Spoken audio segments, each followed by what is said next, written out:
I finished Station 11 and I am ready to talk about it.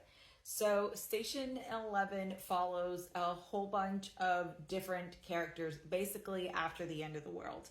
And the world ended through a very fast acting pandemic, which might sound a little bit familiar and is the reason I think why this became popular again after COVID. This book was actually published for the first time in 2014 and kind of had a comeuppance again in the pandemic time and then post-pandemic time, which makes a lot of sense if you think about it. The pandemic that basically destroyed this world was very, very similar to COVID, but instead of the world being able to move on, the virus killed most of humanity. So obviously things stopped working very quickly. So there's no electricity, there's no running water, nothing like that. So what's left of humanity is kind of left to make do with what they have. And as time passes, the world that they knew starts feeling like a dream. And so we have different timelines for the different characters. We get to see some characters when they're younger, some when they're older, and then some about 20 years after the pandemic. Some of the people that are living in this post-pandemic era have were never able to experience anything other than the way the world it is at that point in time.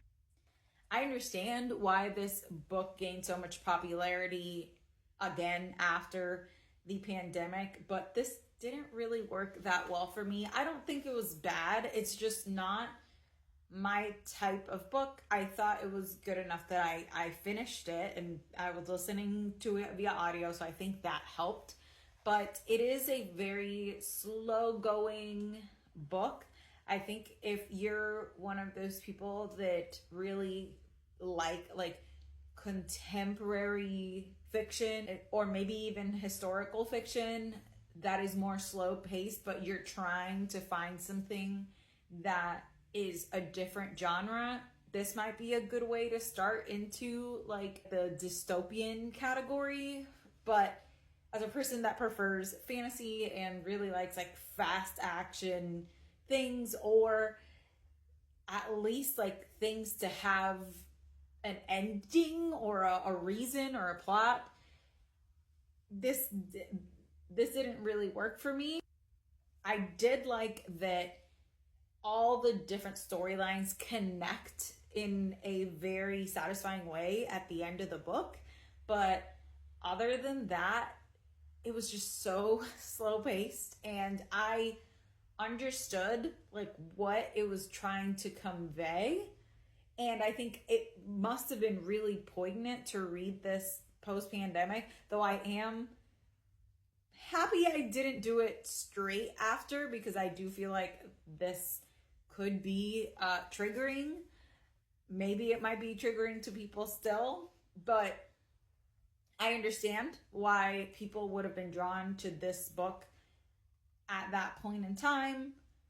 And it does have things to say, but to me that just wasn't enough. It's just not my type of book. I need a little bit more plot and things happening in order to like fully love a book. So this is a 3-star for me, which is not bad, but not my favorite book I've read this year overall.